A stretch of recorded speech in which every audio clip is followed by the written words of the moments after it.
हमने कभी अपने विधायक का चेहरा नहीं देखा। इस बार जयवर्धन यादव कभी 5 सालों में हमें तो दिखाई नहीं दिए हैं। इस बार जब चुनावी चर्चा है, जब जदयू में उनके जाने की चर्चा हुई है, तो पहली बार एक बार हम पालीगंज बाजार में देखे। नहीं तो न बाजार में दिखते हैं न गांव में दिखते हैं। दिखना ही जिस विधायक का दूर का बात है, तो काम हम लोगों का क्या होगा। जिला टॉप मैं मौजूद हूँ पटना के विधानसभा क्षेत्र में। ये खानपुरा गांव है, काफ़ी संख्या में लोग यहाँ मौजूद हैं। आप तस्वीरों में साफ तौर से देख सकते हैं कि हम अपने सहयोगी से कहेंगे कांग्रेस के संभावित उम्मीदवार हैं और लोगों से काफ़ी समस्याएं सुन रहे हैं। यहाँ से पूर्व विधायक जो हैं वो जयवर्धन यादव हैं और काफ़ी संख्या में यहाँ के लोगों का जो समस्या है वो काम हुआ है या नहीं हुआ है, यहाँ के लोगों से जानेंगे। आखिर पहले जो विधायक थे आरजेडी के, अब वो जदयू में चले गए हैं। कुछ युवा भी हैं हमारे साथ, युवा से बात करते हैं। उनके पास जनता की समस्या सुनने का तो वक्त नहीं है, समस्या का निपटारा क्या होगा।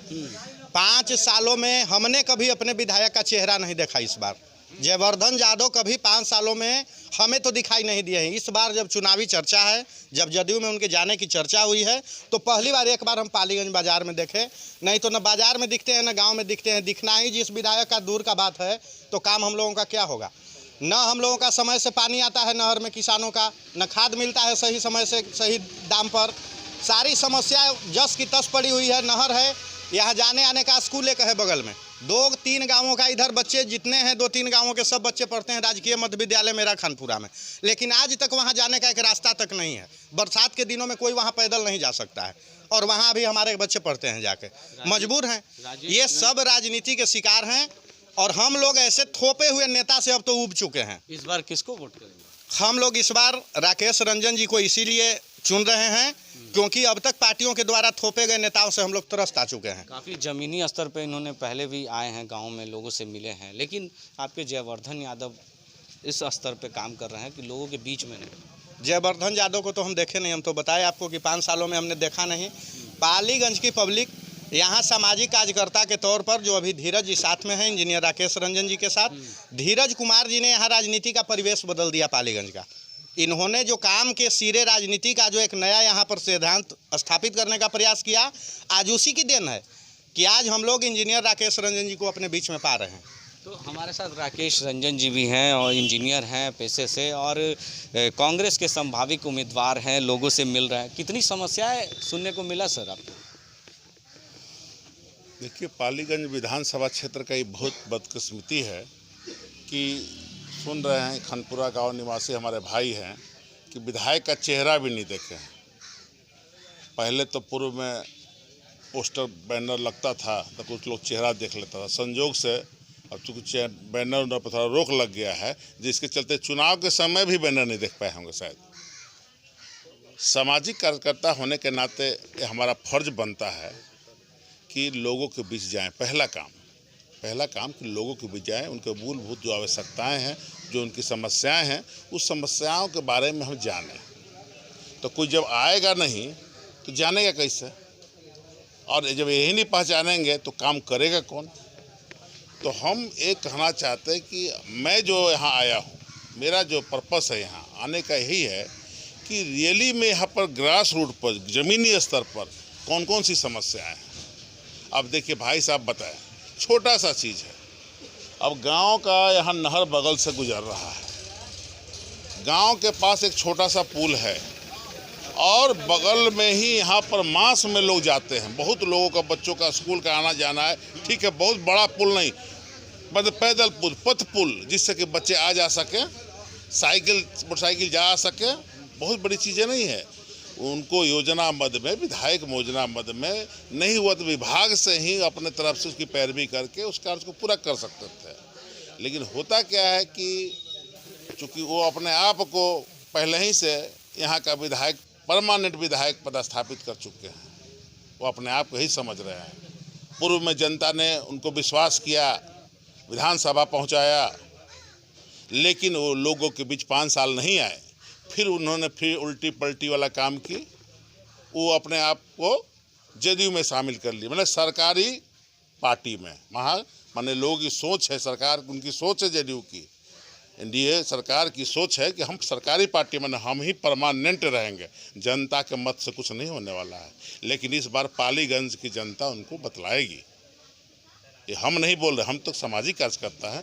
लोग बताएंगे कि वैसे लोगों के साथ क्या व्यवहार करना चाहिए, वोट के समय कैसे उनको उससे व्यवहार करना और अगर आपको जनता चुनती है तो सबसे पहला काम आप लोगों के लिए क्या करेंगे?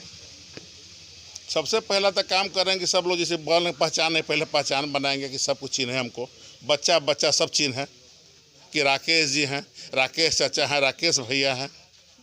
पहला तो मेरा ही काम रहेगा। दूसरा ये काम रहेगा कि जो हमारे पूर्व के विधायक द्वारा जो कुछ भी इनके साथ एग्रीमेंट बोला गया होगा या वादा किया गया होगा, उस वादाओं को नहीं पूरा किए होंगे, उसको चिन्हित करके उस कार्य को पूरा करने का हम काम करेंगे। वो सब जब पूरा होगा उसके बाद हमारे पास यहाँ के युवाओं के लिए एक अच्छा खासा ढांचा तैयार है कि कैसे युवाओं को आगे बढ़ाना है, कैसे युवाओं को आत्मस्वावलंबी बनाना, आत्मनिर्भर बनाना है। तो युवाओं को साथ लेकर के बैठ करके आगे का गाइडलाइन फिक्स करेंगे, कैसे युवाओं आगे बढ़ें, उसके लिए काम करेंगे। उसके बाद बहुत सारी मूलभूत समस्याएं हैं जो ग्रामीण लोग बताएंगे, उनके साथ साथ चल के उसके लिए काम करेंगे। उसके अलावा बृहद तौर पर यहाँ पर कृषि विश्वविद्यालय के लिए, चूँकि कृषि का बहुत बड़ा यहाँ ज़मीन पालीगंज में पड़ा हुआ है, उसके लिए काम करेंगे। बहुत सारा यहाँ पर अपना मठ है बगल में पालीगंज में, देखें कि बड़ा दयनीय स्थिति है, कोई सरकार किसी के उसके ऊपर कोई ध्यान नहीं है। भाजपा शासित सरकार था, लोग कहते हैं भाजपा शासित सरकार से मंदिर का जीर्णोद्धार हो रहा है। रास्ते से आ रहे थे सर, खननपुर इलाके से खनपुरा, वहाँ की सड़कें काफ़ी जर्जर स्थिति में हैं। स्थानीय लोगों से मैंने बात किया और जाना वहाँ के सड़कें के बारे में, तो काफ़ी दिनों से ये सड़कें टूटी हुई है। लेकिन सरकार जो इस बार वोट मांगने आ रही है, सड़क, गली, नली, जल नल योजना के तहत, क्या लगता है ये सड़कें कितनी सही है? देखिए, सड़क तो है, सड़क खराब होगा, सड़क बना खराब होगा। अब सड़क का एक पीरियडिकल उसका मेंटेनेंस होता है ना, सड़क जरूर बना होगा, कभी पीरियडिकल मेंटेनेंस होना चाहिए। अभी देखिए सामने सड़क है, फोटो दिखाइए, सामने सड़क है, क्या मतलब बनता है कि वो नाला जो है, वो नाली उतना ऊंचा हो, सड़क से ऊंचा? हाँ, यदि सड़क से ऊंचा है तो फिर रोड यहाँ से 2 फीट ऊंचा होना चाहिए, 2 फीट ऊंचा होना चाहिए। इतना ऊंचा नाला बनाने की जरूरत नहीं है।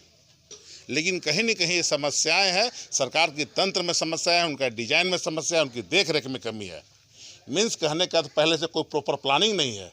ये प्लानिंग होता तो ये जो नाला है, नाला का प्रोफाइल नीचे होता, नीचे जाता और रोड भी अपने सही सतह पर होता। सरकार का आज के डेट में ये नहीं, सुप्रीम कोर्ट का गाइडलाइन है कि पूर्व से बनी हुई सड़क को ऊंचा नहीं करना है। देखिए लोग कितने, काफ़ी आक्रोश, गुस्सा है लोगों के अंदर।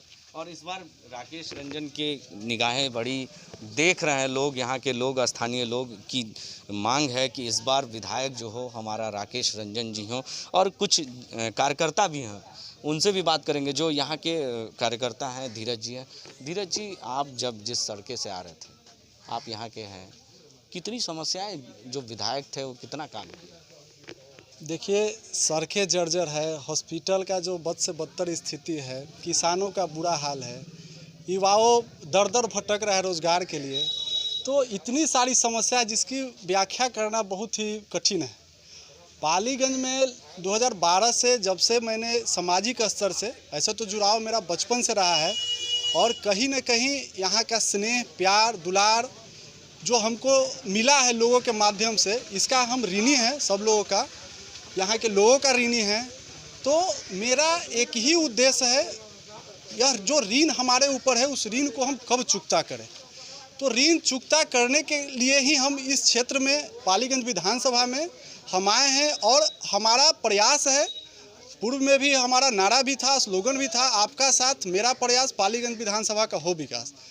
तो हम निरंतर प्रयास किए हैं, हर समय मुद्दा को उठाए हैं। चूँकि हम किसी पार्टी और किसी व्यक्ति विशेष से जुड़े हुए नहीं हैं, हम गरीबों से जुड़े हुए हैं, हम युवाओं से जुड़े हुए हैं, हम किसानों से जुड़े हुए हैं, यहाँ के लाचारों के साथ हमारा जुड़ाव रहा है। तो हम यह लोगों से आह्वान करेंगे कि किसी व्यक्ति विशेष, किसी पार्टी विशेष से ऊपर उठकर विकासवाद, समाजवाद से जुड़े और उसके लिए इस बार मतदान करें। वैसे लोगों को मतदान करें जो समाज के हित के बारे में सोचे, किसी जाति, धर्म, बिरादरी से ऊपर उठकर समाज का हित का बात करें। उन लोगों के साथ मेरा निरंतर साथ रहेगा और पालीगंज के लिए जो पूर्व समय में करते आ रहे हैं और आगे भी करते रहेंगे। राकेश जी, रंजन जी, एक बार पॉलिटिकल सवाल होगा हमारा।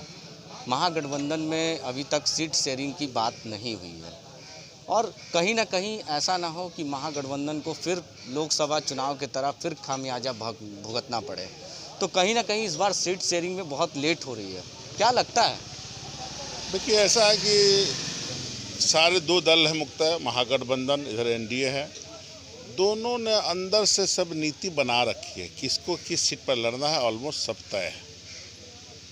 क्योंकि ये सारा डिसीजन बड़ी पार्टी है, कांग्रेस पार्टी तो मान ली कि राष्ट्र स्तरीय पार्टी है, तो इनका सब खाका तैयार है कि हमें किस सीट पर और कहाँ लड़ना है, सब फाइनल है। विशेष करके पालीगंज के बारे में हम बताना चाहते हैं कि पालीगंज कांग्रेसियों का धरती रहा है, पूर्व में भी यहाँ से कांग्रेस के विधायक जीत के जाते रहे हैं, तो महागठबंधन में हमें लगता है और लोगों का मानना भी कि कांग्रेस को सीटें जाना चाहिए और कांग्रेस पार्टी अच्छा बहुत बढ़िया रिजल्ट देगा यहाँ। तो ये थे हमारे साथ राकेश रंजन जी और लोगों की समस्याएं सुन रहे हैं, लोगों से मिल रहे हैं और बिहार में विधानसभा चुनाव जो है सर पे है और लगातार प्रचार प्रसार का जो दौर है वो लगातार बढ़ चुका है बिहार में। ऐसी तमाम खबरों के लिए आप देखते रहें जिला टॉप।